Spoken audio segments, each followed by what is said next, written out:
নমস্কার, আমি তরুণ Ghosh. Vladimir Putin এলেন ভারতে, মোদির সঙ্গে সাক্ষাৎ হলো, তার উষ্ণ অভ্যর্থনা সবাই দেখলেন, সবই চোখের সামনে ঘটেছে। আমি বলি না, চোখের সামনে অনেক কিছু ঘটে, অথচ আমরা ওভারলুক করে যাই। এবার যখন আমি বলে দেবো তখন আপনারা বুঝতে পারবেন সত্যিই তো এই ঘটনাগুলো আমার চোখের সামনে ঘটেছিল, ধরতে পারলাম না। আসলে এখানেই হচ্ছে বিশ্লেষণ। আপনি প্রথম থেকে দেখুন, পুতিন এলেন, বিমানবন্দরে তাকে রিসিভ করলেন কে? প্রধানমন্ত্রী নরেন্দ্র মোদী। তিনি পুরো একেবারে সে পুরনো বন্ধুর সঙ্গে দেখা করার জন্য যেমন গটগট করে হাঁটতে হাঁটতে হাঁটতে হাঁটতে নেমে এলেন, নেমে এসে একেবারে বুকে জড়িয়ে দিলেন, ধরলেন এবং পিঠ চাপড়ালেন। খুব কম রাষ্ট্রনেতা, কম রাষ্ট্রনেতা এরকম পিঠ চাপড়ান, বিশেষ করে পুতিন তো নন এক্সেপশনাল। পুতিন মিচকি হাসবেন, গম্ভীর থাকবেন, কিন্তু পিঠ চাপড়ানোর মতো ঘটনা কখন দেখবেন না। এ তো গেল নাম্বার ওয়ান। নাম্বার টু, এবার ধরুন গাড়ির সারি। ভারতবর্ষের কাছে কি লিমুজিন কম আছে? বিএমডাব্লিউ কম আছে? বা মার্সিডিজের সংখ্যা কি কম আছে? হাজারে হাজারে মার্সিডিজ রয়েছে আমাদের সরকারের হাতে, সবই বুলেট প্রুফ। কিন্তু উনি চড়লেন কোথায়? একটা সাদা টয়োটা গাড়িতে। ভাবুন, সব হচ্ছে কালো গাড়ির সারি, তার মধ্যখানে একটা সাদা ধবধবে দুধাস টয়োটা গাড়িতে মোদি উঠলেন। পুতিনের লিমুজিন কিন্তু পেছনে ছিল, পুতিন কিন্তু সেই লিমুজিনে উঠলেন না, উনি গিয়ে উঠলেন একদম মোদিজির গাড়িতে। এটা একটা বার্তা পুতিনের, যে আপনি যেমন আমার সুরক্ষা ব্যবস্থাকে আপনি যেমন বিশ্বাস করেছিলেন, বিশ্বাস করে আমার গাড়িতে 45 মিনিট আপনি কাটিয়েছেন, তেমনি আপনার সুরক্ষা ব্যবস্থাকে আমি সম্মান করি এবং জানি আপনার সঙ্গে থাকলে কোনো বিপদ আমায় ছুঁতে পারবে না। তাই একই গাড়িতে উঠে তিনিও একটা রেসিপ্রোকালি একটা বার্তা দিলেন। দ্বিতীয় বার্তা কি? দ্বিতীয় বার্তা হচ্ছে টয়োটা। অর্থাৎ টয়োটা কেন? টয়োটা হচ্ছে দ্বিতীয় বিশ্বযুদ্ধের পর জাপান যখন আত্মসমর্পণ করে, তারপরেতে সেখানে জাপানে কোনো সৈন্যবাহিনী নিজস্ব ছিল না, নিরাপত্তার দায়িত্ব সম্পূর্ণ ছিল ইউএস এর উপরে।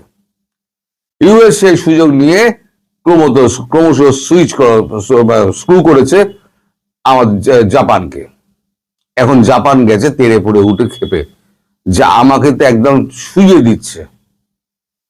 যেভাবে ট্যারিফ চাপিয়ে দিয়েছে, তারপর থেকে জাপানের পাশে গিয়ে দাঁড়িয়েছে কিন্তু ভারতবর্ষের প্রধানমন্ত্রী। এখন জাপানে শিনজো আবেকে মনে আছে? প্রাক্তন প্রধানমন্ত্রী শিনজো আবে, তাকে কিন্তু তিনি কিন্তু অ্যাসাসিনেটেড হয়েছিলেন, আততায়ীর গুলিতে তিনি মারা গেছিলেন। মেরেছিল কে? মেরেছিল সিআইএ।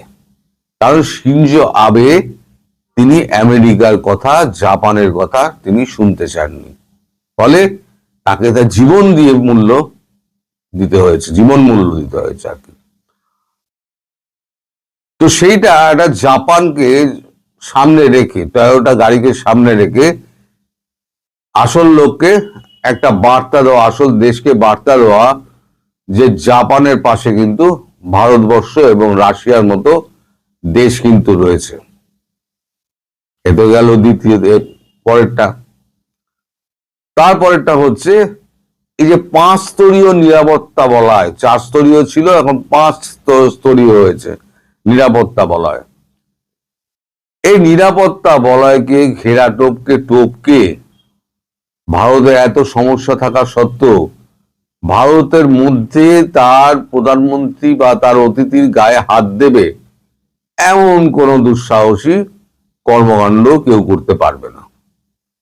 এটাও কিন্তু আশেপাশে সমস্ত দেশকে একটা বার্তা দিয়ে দেওয়া যে তোমরা যতই চেষ্টা করো আমাদের সুরক্ষা বেষ্টনী ভেদ করে তোমরা কোনোদিনই আসতে পারবে না।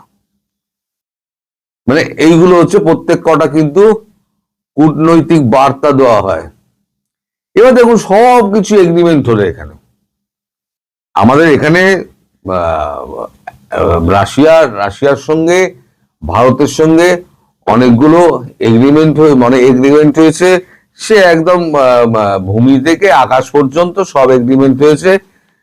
একটা জয়েন্ট প্রেস কনফারেন্সও হয়েছে। সেটা হচ্ছে আপনার সবাই যেটা শুনতে পেয়েছে, জয়েন্ট প্রেস কনফারেন্স। কিন্তু জয়েন্ট ডিক্লারেশন সেটা করে হয়েছে? জয়েন্ট ডিক্লারেশন কেউ জানে? কেউ জানে না জয়েন্ট ডিক্লারেশন কি হয়েছে। এই যে পুতিনের সঙ্গে আধা ক্যাবিনেট চলে এলেন, দেখলেন না আপনারা? সব পাশে সব দাঁড়িয়ে, আমি আগের ভিডিও দিয়েছি, পাশে সমস্ত সোভিয়েত ইউনিয়ন, রাশিয়া থেকে যে সমস্ত নেতা মন্ত্রীরা এসেছিলেন, ক্যাবিনেট মন্ত্রীরা এসেছিলেন, তাদেরকে পর পর মোদীজির সঙ্গে আলাপ করে দিলেন প্রেসিডেন্ট পুতিন। তারা গেলেন কোথায়? এই ক্যাবিনেট মন্ত্রীরা এসেছিলেন কি করতে? গেলেন কোথায়? যে যার আমাদের ভারতবর্ষের দপ্তরীয় মন্ত্রীগুলোর সঙ্গে সমস্ত বৈঠকে বসে গেছিলেন। এই 27 ঘন্টা, এই 37 ঘন্টার যে ভিজিটটা হলো, 37-38 ঘন্টার ভিজিটে যত এগ্রিমেন্ট করা ছিল সেই এগ্রিমেন্ট গুলো কমপ্লিট হয়ে গিয়েছে, যেগুলো কিন্তু ওই জয়েন্ট স্টেটমেন্টে আসেনি। আর সমস্ত নন ডিসক্লোজার, আগের দিনে আমি বলে দিয়েছিলাম কাগজ পড়ে যে এগুলো কিন্তু ডিসক্লোজ করা হবে না। অর্থাৎ একটা বার্তা এইটা যে একদিন ভারতবর্ষকে দেখানো হতো যে রাশিয়া থেকে শুধু অস্ত্র কেনা হচ্ছে, রাশিয়া অস্ত্র বিক্রেতা। এখন রাশিয়া অস্ত্র বিক্রেতা নয়, রাশিয়া একটা স্বয়ংসম্পূর্ণ একটা দেশ, যে আমেরিকার মতো শক্তিকে চ্যালেঞ্জ জানাতে পারে। এবং ভারত এমন একটা শক্তি যে আমেরিকার সঙ্গে দাঁতে দাঁত চেপে লড়াই করতে পারে। দুই শক্তি যদি এক হয় তাহলে আমেরিকা বাহাদুরের কিন্তু ঘুম ছুটিয়ে দেবে। এই বার্তাগুলো কিন্তু কূটনৈতিক মহল মারফত, কূটনৈতিক এই যে ব্যবহারগুলো, এইগুলোতে কিন্তু বুঝিয়ে দেওয়া হয়। সেটা যারা বোঝে, কূটনীতি বিশ্লেষণ যারা আগের দিন বলেছিলেন না, কূটনীতি সম্পর্কে যারা আছে, যারা মাপজোক করে, তাদের একটা আলাদা ডেস্ক আছে। তারা প্রত্যেকটা জিনিস ফলো করে যে কি হচ্ছে, কিভাবে গলায় লাগলো, কতটা জোরে হস্ত করমর্দন হলো, কে কার পিঠ চাপড়ালো, কে কার দিকে যেয়ে কতটা হাসলো, কে কার দিকে টেরা চোখে চাইলো, কে কাউকে উপেক্ষা করে গেল, সব কিন্তু নোট করা হয়, তারও হিসেব করা হয়। এখানে কিন্তু আমেরিকার কোনো কথা বলা হয়নি। উল্টে রাশিয়ার প্রেসিডেন্ট তিনি জয়েন্ট প্রেস কনফারেন্সে এমন একটা বোমা ছেড়ে দিলেন, তাতে কিন্তু যার লাগার কিন্তু তার গায়ে কিন্তু লেগে গেছে যে আমরা ভারতবর্ষকে তেল সাপ্লাই করেছি এবং ভবিষ্যতেও সমপরিমাণ তেল আমরা সাপ্লাই করে যাব।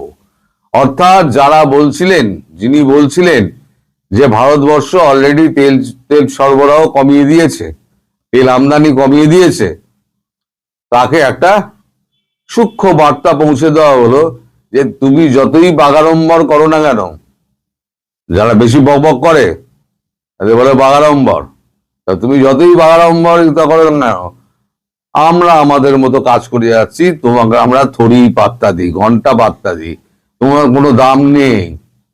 আর আমরা করছি পুরো রুপিয়া আর ভারতীয় টাকা আর রাশিয়ান রুবেলে।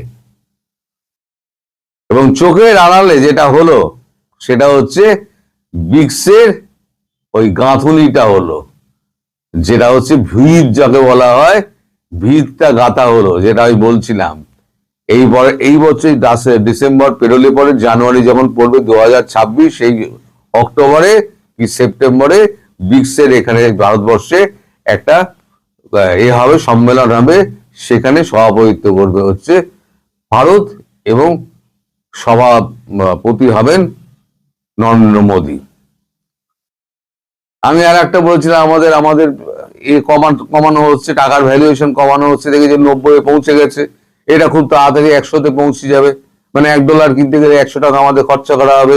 দুনিয়ার লোক ভাববে আরে ভারতবর্ষ তো গেল, যদি যেতেই হতো মানে যেতই, তাহলে এই ট্যারিফ ফ্যারিফের গুতো হয়ে আমরা অনেকে বলেছিল যে প্রায় কাঁচা লঙ্কা পচে যাচ্ছে, পেঁয়াজ পচে যাচ্ছে, খাদ্য পচে যাচ্ছে, ভারতবর্ষ সাপ্লাই করতে পারছে না, তাদের অর্থনীতি 12টা বেজে গেছে। অথচ জিডিপি 8.2% হয়ে গেল বেড়ে। কি করে সম্ভব? সারা পৃথিবীর অর্থনীতি দমে যাচ্ছে, ভারতবর্ষ উঠে যাচ্ছে।